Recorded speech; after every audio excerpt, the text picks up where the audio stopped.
Olá, pessoal.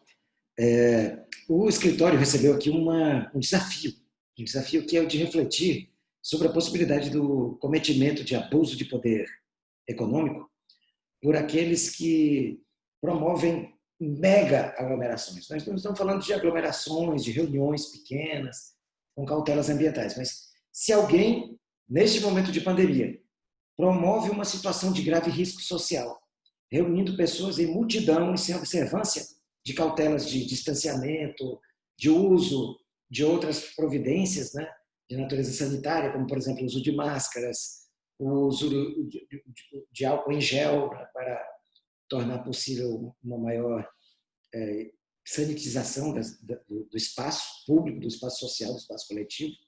Então, nessa situação, é possível haver o reconhecimento de alguma ilegalidade grave a ponto de colocar em risco até mesmo a outorga do diploma a um eventual eleito a partir do uso dessas práticas. Então, isso nos levou a uma grande reflexão, uma profunda reflexão, que era o que eu gostaria de compartilhar com vocês aqui, ainda que resumidamente. Em primeiro lugar, é preciso lembrar que no dia 11 de maio, né, aliás, no 11 de março de 2020, a OMS reconheceu que o problema do Covid tinha se transformado de emergência de saúde internacional para a configuração de uma pandemia. Isso trouxe muitos desdobramentos. Em março de 2020, aqui no Brasil, um dos países, aliás, o segundo país mais acometido por essa grave moléstia, houve uma edição de um ato do Ministério da Saúde em que se reconheceu que o vírus havia atingido estado de transmissão comunitária em todo o território nacional. O que significa isso? A transmissão comunitária, ela se dá quando não é possível mais identificar o ponto de partida, o agente que disseminou aquele elemento de contágio. Então, na transmissão comunitária se perde o controle e não se pode mais adotar medidas de prevenção exclusivamente baseadas no isolamento de indivíduos infectados. É o que, em escala global, deu origem à necessidade de se reconhecer a ocorrência de uma pandemia. Mas então, nós vivemos aqui sob essa situação grave e concreta. Por outro lado, no dia 6 de fevereiro de 2020, foi sancionada a Lei 13.979, que, dentre outros pontos, prevê medidas que devem ser adotadas pelos estados, por todos os entes públicos, para garantir o enfrentamento da disseminação do Covid-19. Dentre essas medidas, lá no artigo 3º estão isolamento, quarentena, uso obrigatório de máscaras de proteção pessoal. Bom, a norma traz as medidas que devem ser utilizadas pelas autoridades sanitárias para garantir que não haja maior risco de aumento dessa doença já em fase de transmissão comunitária, reconhecidamente desde março. Note-se que ainda não há a vacina e, portanto, o estado é exatamente o mesmo.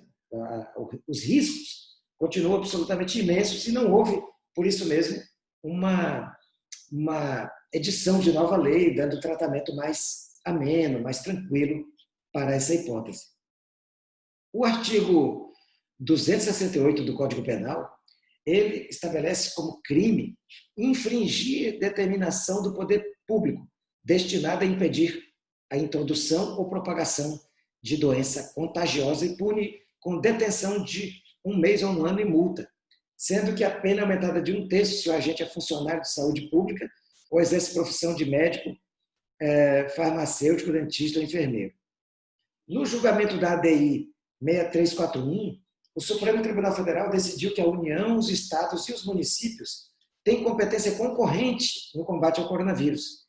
E mais, disse que resta aos estados e municípios a predominância da decisão em caso de conflito.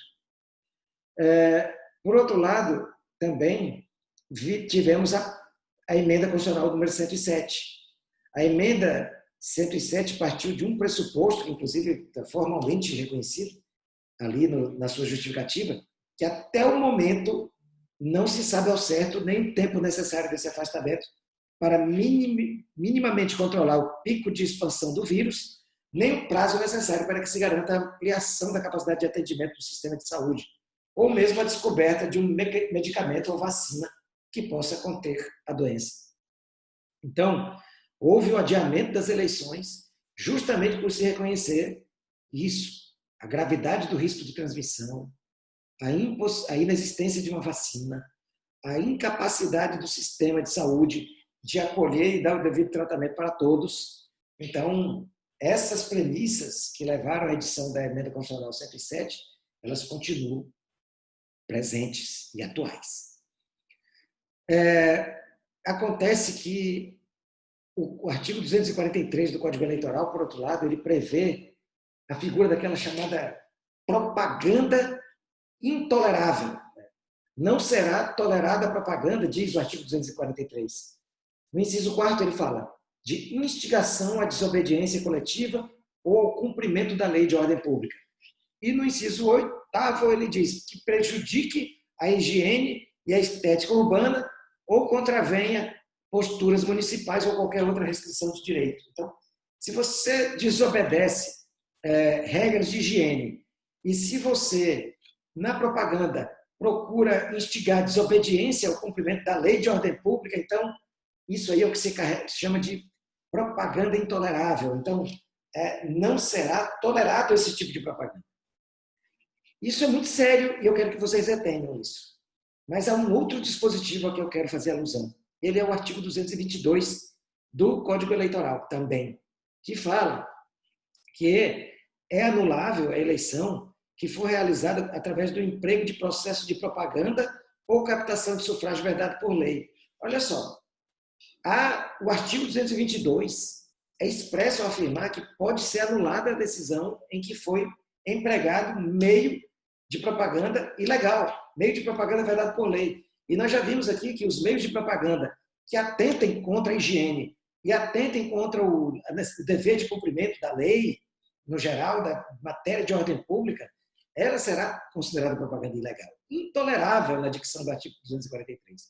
Por isso, desde logo, é possível, sim, nos valermos do artigo 222 para pedir a anulação de uma eleição em que houve um ato grave, vou já falar sobre gravidade, mas um ato grave de desrespeito às normas sanitárias em relação à pandemia do Covid. Ok. A questão inicial que havia colocado mas cabe discutir se houve abuso de poder econômico? A meu ver, sim. Porque o conceito de abuso de poder, ele não é um conceito fechado, é um conceito aberto. A norma estabelece uma cláusula que permite ao Poder Judiciário, aos advogados, ao Ministério Público, a todos os intérpretes que estão integrados na LIDE, colaborarem para se alcançar uma conclusão sobre o que é ou não abuso, o que é ou não ato abusivo.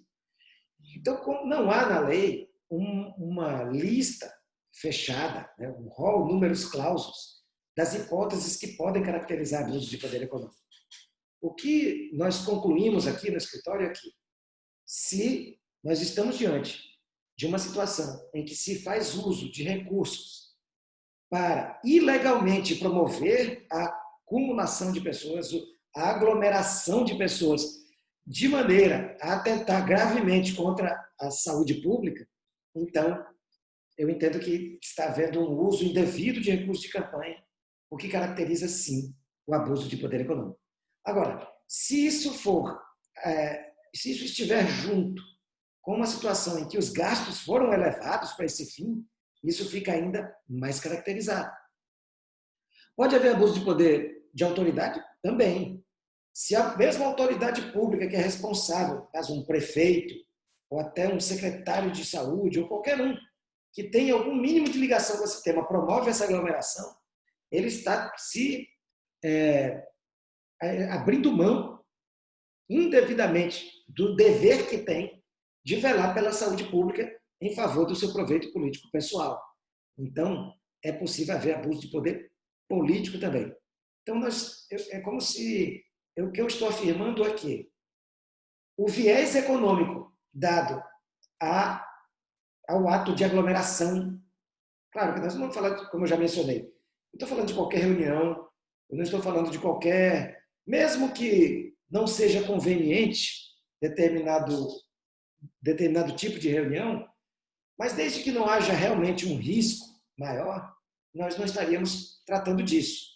Mas se realmente nós estivermos diante de uma situação em que há um risco evidente, um risco claro para a saúde de todos, pelo completo desrespeito às regras de distanciamento, regras de higiene, de limpeza, né, com a distribuição de álcool em gel, a possibilidade de as pessoas lavarem as mãos, o uso de máscaras. Se tudo isso deixa de ser observado, então nós estamos aí diante de um ato que, como eu disse, é delituoso, é um ato criminoso, previsto no artigo 268 do Código Penal.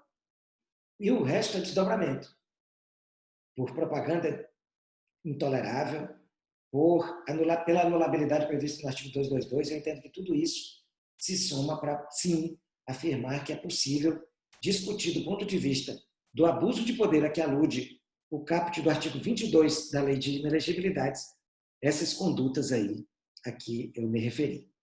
É isso. Obrigado, pessoal. Voltaremos em breve com nossas reflexões sobre direito eleitoral. Um grande abraço.